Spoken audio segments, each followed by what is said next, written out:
The summer heat was already thick when I rolled back into town, tires crunching on the gravel drive of Grandpa Hank's ranch.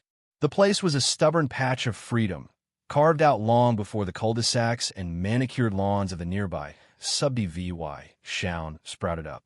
Hank was out back, hammering a new post into the fence, sweat staining his flannel shirt. The rooster was late to crow, as usual, and our dog Rusty was proudly dragging a mangled HOA drone, its propellers tangled in duct tape. That should have been my first clue trouble was brewing. But out here, drama doesn't send a postcard, it just shows up in a golf cart, acting like it owns the dirt under your boots. Hank's ranch was never part of the HOA's grip. The deed was older than their charter, and the county maps backed it up. Still, that didn't stop them from sending warning letters, fake fines, and some guy claiming to be a livestock inspector who didn't know a cow from a couch. Hank called them paper tigers, all growl, no claws. But this time they sent someone new, someone dumber. His name was Carl, and he rolled up in a beat-up golf cart painted white, with orange lights duct taped to the roof. His khaki shirt screamed Community Patrol, embroidered like he was leading a SWAT team. We called him Carl the Clown. Carl had a thing for the barn at the edge of the property. Kept saying it was an unpermitted structure with questionable alterations. The only alteration was a beefier lock after he tried sneaking in the week before. That morning, I was stacking hay bales with Hank when I heard the whine of Carl's cart bouncing up the trail.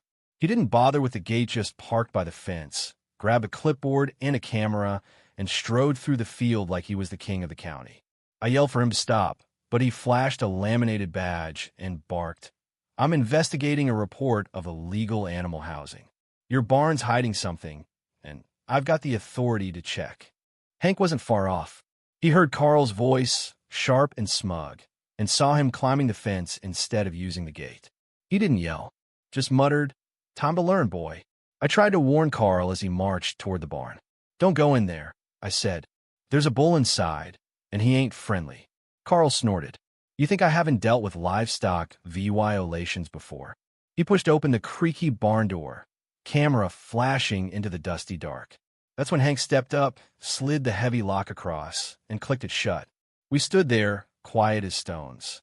Hank didn't smirk, just nodded like he'd finished a chore. Inside, it started slow, a shuffle, a metallic clang, then Carl's voice, small and shaky. "Hey." That's when he met Brutus. Now, Brutus isn't your average bull. He's a Brahma, big enough to make a truck wobble, with a temper that flares if you smell like trouble. Carl, reeking of cheap cologne and bad choices, was trouble incarnate. A loud snort echoed, then a thump, and Carl's voice cracked. "This is assault. Open the door." I glanced at Hank, who just stared at the sky. "Storm's coming," he said, though the clouds were nowhere in sight. In Hank's world, storms weren't always weather. Carl was scrambling now, knocking over buckets, climbing hay bales like he was in a horror flick. I wondered if we should let him out, but Hank raised a hand. He walked in Union vy Ted. He'll walk out with respect or a limp. Carl was on his phone, yelling, "I need backup. I'm trapped on a hostile ranch with a wild bull. No warning signs. It's a hostile beau vyne." Hank chuckled. That beau vyne has got better manners than him. Half an hour later, the HOA cavalry rolled up, not the sheriff, who'd have laughed this off, but 3 minivans and a sedan with community oversight magnets slapped on the sides. They stormed the fence, demanding Carl's release. Hank crossed his arms, held up the deed vying his land was untouchable, and said, "I didn't lock him in. Just closed the door after he and vy Ted himself." They waived bylaws and threatened lawsuits. Hank didn't blink. Your rules work in your suburb. This is a ranch.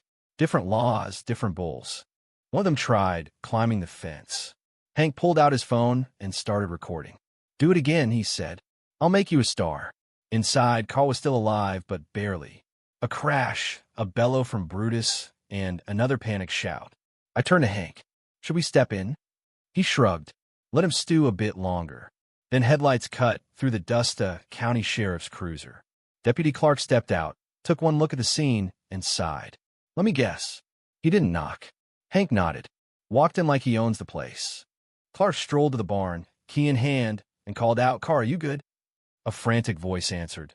There's a monster in here, foaming at the mouth. Brutus, chewing cud in the corner, huffed lazily. Clark eased the door open, staying low. Carl was perched on a rickety ladder, shirt soaked, clipboard gone. Don't come near it, he shrieked, pointing at Brutus. It's rabid. Clark glanced at the bull. Looks bored to me. Come down before you break your neck. Carl climbed down, slipped, and yelped, barely catching himself. Hank, watching, muttered, that ladder's older than his job. Outside, Carl went into overdrive, calling for escalation and yelling about livestock laws. Clark stopped him cold. You trespassed. That barn's not yours to inspect. You climbed a lock gate and met a bull. That's not a violation, that's a mistake. Carl's face went from red to ghost white. The HOA crew, led by a sharp-eyed woman named Martha, squirmed. We thought the property was non-compliant, Martha said. Clark wasn't impressed. Good intentions don't excuse breaking and entering. Then Judge Larson arrived, her old Ford kicking up dust. She stepped out in boots and a scowl. Why's my Sunday ruined by an HOA circus? She snapped. Carl rushed forward. Your Honor, I was unlawfully detained by a dangerous animal during a legal inspection. Larson turned to Hank. That true, Hank. He tipped his hat. He let himself in. I just locked the door. I handed her my phone, showing footage of Carl hopping the fence and barging into the barn, narrating his plan to nail them. Larson watched, sighed, and handed it back.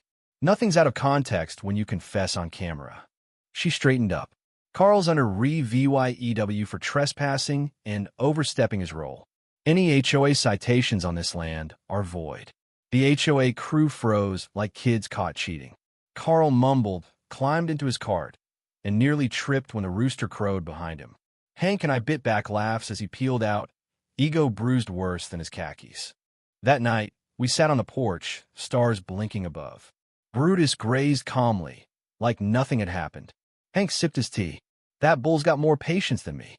Maybe next time, I'll let him teach Carl manners. I asked if they'd try again. He nodded. They always do. But now they know what's behind that door.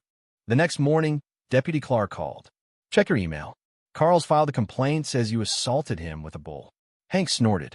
Only thing assaulted was his pride. Clark warned that Carl had photos of bruises and a shaky VY Deo, conveniently missing his trespass. Hank hung up and turned to me. He's spinning a tale. We'll bury him with the truth. I was already pulling up our camera feeds.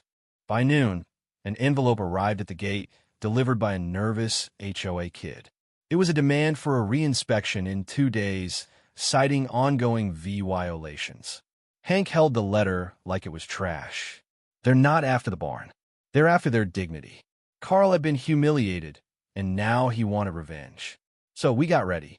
I rigged motion-activated cameras around the barn, a wide-angle feed from the roof, and a drone with a mic. Hank came back from town with no trespassing signs in bold red, planting them like battle flags. Let's make it a legal nightmare, he said. The reinspection day dawned bright, the grass swaying like it knew something was coming. At 10 a.m. sharp, 4 HOA vehicles rolled up, Carl leading in a crisp new shirt, body camera strapped on like he was filming a cop show. Behind him were board members, a guy with a legal pad, and Big Surprise, a local news crew. Carl was turning this into theater. He marched to the gate and declared, "We're here for a lawful barn inspection per community charter." Hank leaned on the gate, chewing grass. "You're on a cattle trail, not a suburb. No charter de place." Carl ignored him, turning to the cameraman. "Note the landowner's refusal to comply." Hank pulled out his phone and recorded back. "See this marker? That's the boundary from 71, confirmed by Judge Larson. Cross it, and it's trespassing. Second time's an arrest." I handed Carl a USB drive. "Full footage of last time," I said. "Everything you did." A board member plugged it into a laptop. They watched in silence as Carl hopped the fence, stormed the barn, and froze when Brutus loomed. His panicked yells filled the air. The cameraman lowered his gear. "You sure you want this aired?" Carl doubled down. "They're hiding violations. Dangerous animals." But Martha stepped forward. "Just photograph the outside. We're done." Carl protested, but the others were already retreating. Hank pointed at the barn. Cross that line again, and it won't be Brutus. It'll be every rancher from here to the county line. Carl slammed his cart door and sped off, dust trailing his defeat. Back inside, we watched the feeds as they left, half too rattled to look back. Hank poured coffee and said, "It's never about the barn. It's about control. They thought we'd fold. Irrito." The VY Deo of Carl's barn fiasco went VY Rao, racking up 100,000 VYUs in a day. Comments roasted him. That bull needs a medal, and clipboard versus bull bag career move. Hank grinned quietly. Then a lawyer showed up, Harold Vance, with a fancy folder and talk of retroactive jurisdiction. Hank let him ramble, then handed over a case of EVY dense footage, deeds, witness lists. "Tell Carl if he wants court, we'll bring a slideshow." Vance left, knowing he'd lost. A week later, reporter Sarah caught wind of the story for her piece, saw subby VY shown over each saw. Hank gave her the full scoop, and I shared VY Deos and maps. The story aired as Saw the Barn, the Bull, and the HOA Gone Wild saw, sparking memes and parodies. Hank became the bull tamer. Carl was stripped of his role, and Martha, now in charge, vowed to ease HOA enforcement. "We're neighbors, not cops," she said to Cheers. Life settled down. We upgraded cameras, posted boundary signs, and added one above the barn. Trespassers will be fed to the bull. Just kidding. Unless you're Carl. The ranch was quiet again, not from fear, but from a line drawn so clear, nobody dared cross it. So what do you think? Was Hank a hero for standing his ground? Or did he go too far locking Carl in? Should HOAs have any say over rural land? Or are they just power hungry?